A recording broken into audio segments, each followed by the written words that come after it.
Happy Sunday! I hope that wherever you are and whatever you are doing, you are having a fabulous day. It is a bright Friday morning when I'm recording this. I'm in my garden. It's going to be a good weekend, I think. This is going to be the first weekend in a while that I've not recorded. Thanks to all of you amazing people, we've actually been able to pay somebody who recently lost their job to come and film with us and do some of the B-roll for all of the car reviews that we've got. You probably can't see it, but we've got a Toyota RAV4 Prime hiding up there that I've been driving this week. It's got 44 miles of EV range.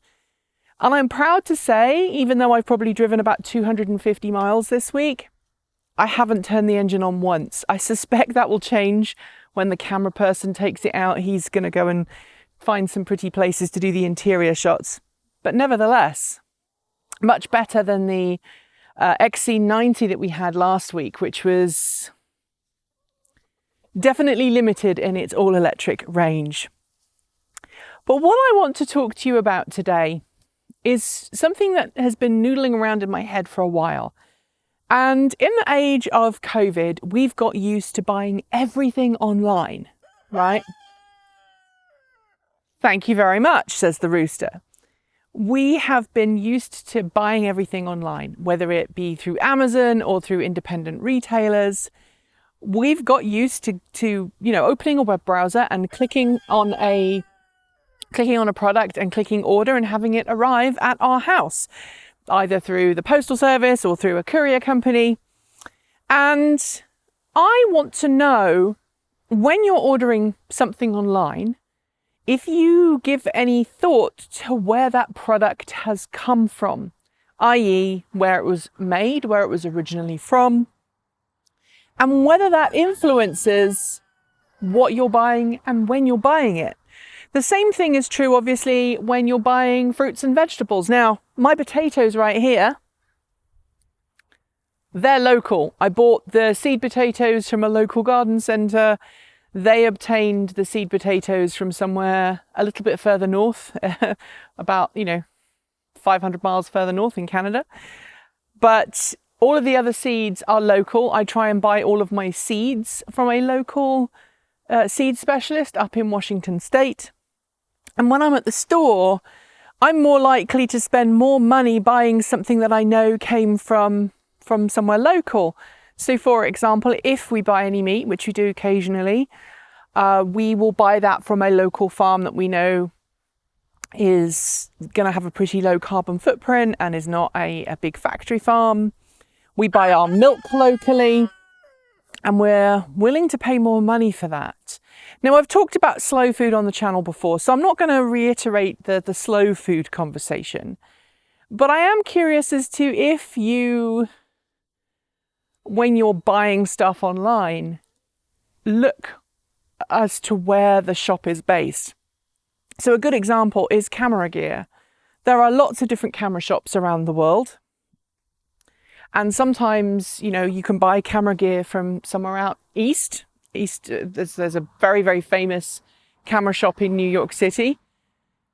And then there are camera stores that are closer to me on the West Coast. And I've got to admit, sometimes I use the camera store out on the East Coast because they're more convenient. But I really should be using the local shops so that the carbon footprint of shipping that stuff to me is smaller. Now, it's very difficult when you kind of go up the chain. So with things like cameras, obviously, they're often made in China and they will be shipped, obviously, around the world. But I'm looking to minimize my total carbon footprint as much as possible. And I'm very curious to know if you do the same thing. Do you actually care?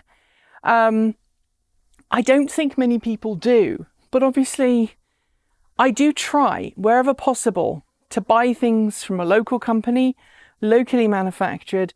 And if it's electronics and other things like that, then I want to buy from a company that I know has a good reputation for shipping things in an ecologically friendly way, whether that is using low emission vehicles or whether that's using a better packaging system. There are some companies out there that are notorious for shipping large quantities of polystyrene and other things with products. I know that when we got the scooter on review that we have, we're still working on that review, by the way, that a lot of you were very disappointed because there was polystyrene in that package, and you was saying, you know, that's not recyclable. And so again, sorry, the rooster is really wanting to make himself known. We have a new rooster, which we've kind of kept quiet because Sally was being so aggressive to everybody, including our family, that we had to sadly let him go. But we have a new rooster. His name is Charlie. And he is an absolute sweetheart. Although, obviously, now I'm standing here talking to camera, he wants it to be known that he is, in fact, the boss.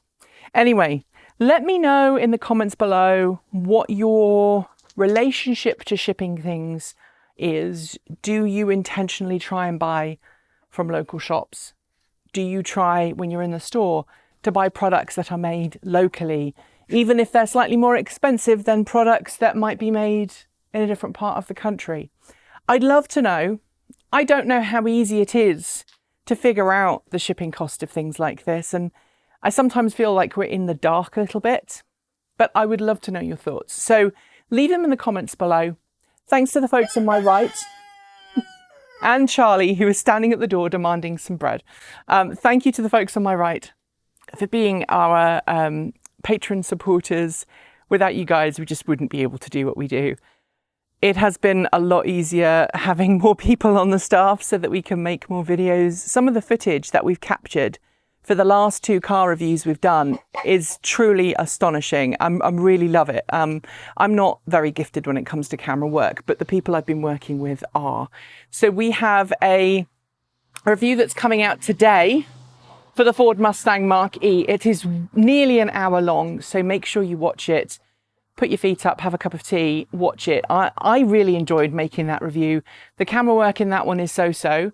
But the Volkswagen ID4, that is in production right now, and the XC90, which we filmed last week, and this one, which we're filming at the moment, I'm hoping are going to be next level filming, and that's what we want to do. We want to make more cool videos like that.